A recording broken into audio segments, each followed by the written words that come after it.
Shalom. All praises to Yahweh, Shemi Shabbat, Shemakah Kodesh.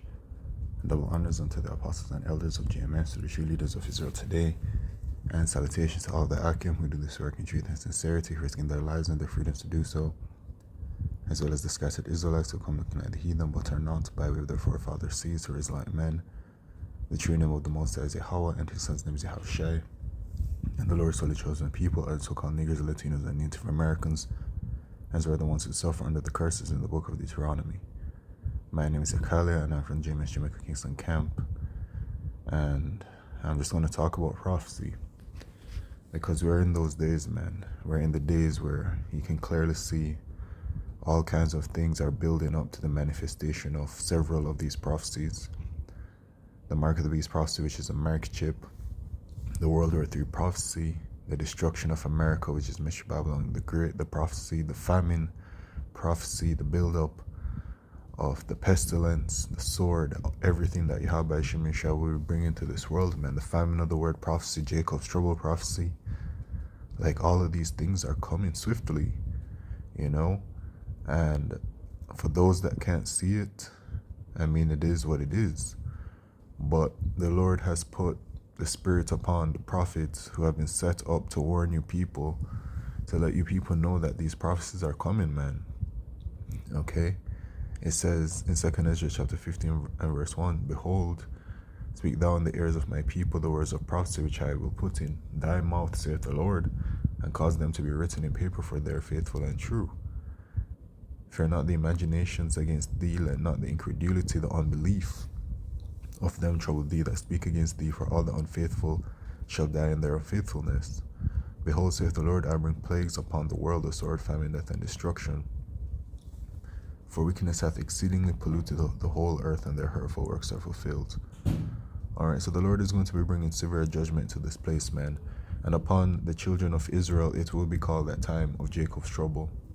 Alright, where your backs will be placed against the wall, and then you will be feeling like you're being forced to take the mark chip, which is the mark of the beast, and 2/3 of you in America will take that, and other unbelieving Israelites around the four corners of the earth will take it, and then you will be destroyed for taking it, man.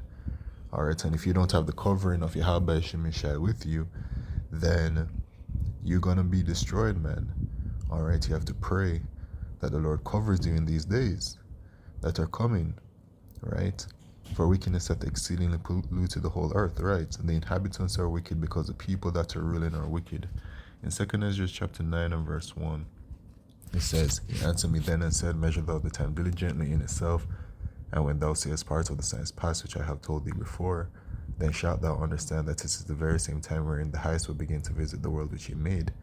Therefore, when there shall be seen earthquakes and upwards of the people in the world, then shalt thou well understand that the Most High spake of those things from the days that were before thee, even from the beginning. For like as all that is made in the world hath a beginning and an end, and the end is manifest. And he's talking about not the world, the literal world, but world referring to in the New Testament. When you look at the word world, you will see in the Greek, one of them is aeon, which is a period or a time, right?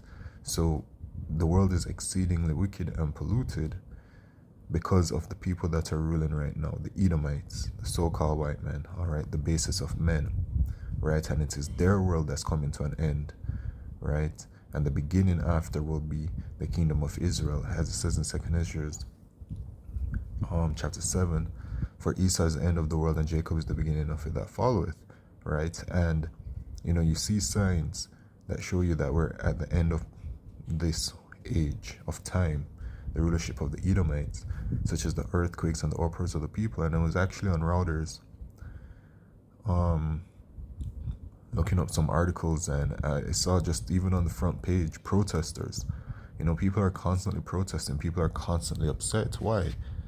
Because of the wickedness that hath polluted the whole world. And it's because the people that are ruling are wicked, man. And it says it in Proverbs chapter 29 and verse 2, when the righteous are in authority, the people rejoice. And who is the righteous? The Israelites. But when the wicked beareth rule, the people mourn, and the people are mourning. That's why you have all these upwards of the people around the world, which is a sign of biblical prophecy. People are sad. People are depressed. People are suicidal. Look what's going on over there right now, in the so-called Middle East with Hamas. The bloodshed that the Edomites are bringing upon those people, man, for their own sinister purposes, right? To bring about their NWO and that mark chip, right?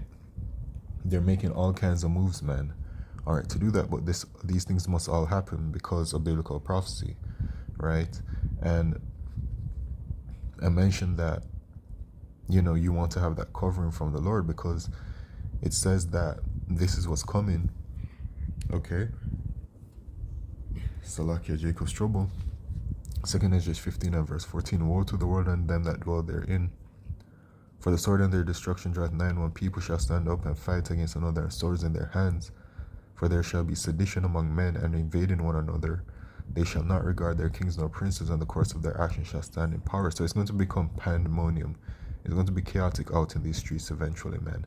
Things are going to get so bad that people are going to be acting in this kind of way. A man shall desire to go into a city and shall not be able, right? So certain things are going to happen. All it really takes is just one false flag to let certain things really pop off, like it did in the early 2000s, okay? Because, as I mentioned before, the prophecies are all built up, It is so clear to see, man, that any of these prophecies can just pop off at any moment. Of course, the World War III prophecy and the destruction of America, that really can't happen until the mark of the beast prophecy is fulfilled. Okay, but right here in verse 17, that's like martial law, right? Draconian measures will be coming, okay, especially over there in America, right? And right now, Esau Edom, using his media, his primary source to control the minds of the people, he's conditioning the minds of the people to feel some type of way about certain situations that are going on right now, okay? Which gets the people into a certain kind of chaotic mindset, right?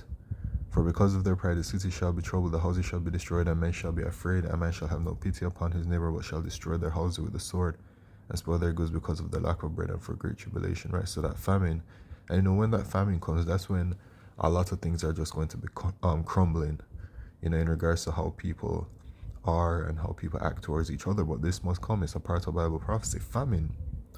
Okay? All these things must come, man. In 2nd Ezra chapter 17, chapter 16, it talks about these things that Ezra saw when he said, woe is me, who will deliver me in those days, right? Because the times are going to be so awful, man. And so what you want is to be protected by Yahweh Shemeshai. You want to have that covering, okay? You pray for that.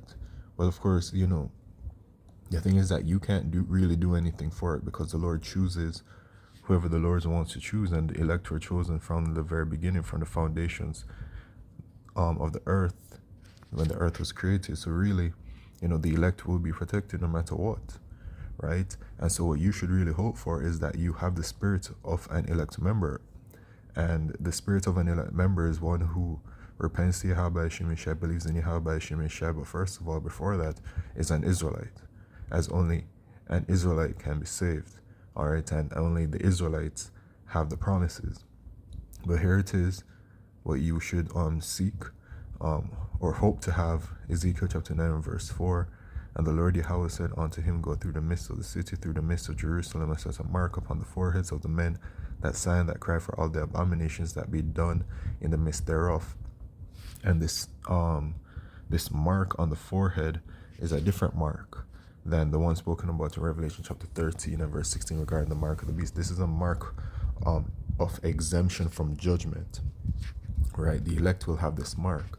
And it says, and to the others he said in mine hearing, go ye after him through the city, and smite, let not your eyes spare, neither have ye pity. Slay utterly old and young, both maids and little children and women, but come not near any man upon whom is the mark, and begin at my sanctuary, that they began at the ancient men which were before the house. All right, so this is saying that there's a mark of the exemption that will be placed upon the elect. And you know what else? In Revelation chapter 7, it says that when the elect are sealed, which the elect will have this mark of exemption from judgment, then shall the destruction come. And we're very close to that time. Alright, so repent, seek the Lord Yahweh Hashem Yeshua, because prophecy is going to be manifesting very, very soon. Alright, Lord willing, sooner than later. With that, all praises, glory, and honor to Yahweh Hashem Yeshua, Bashar Kodesh, Shalom.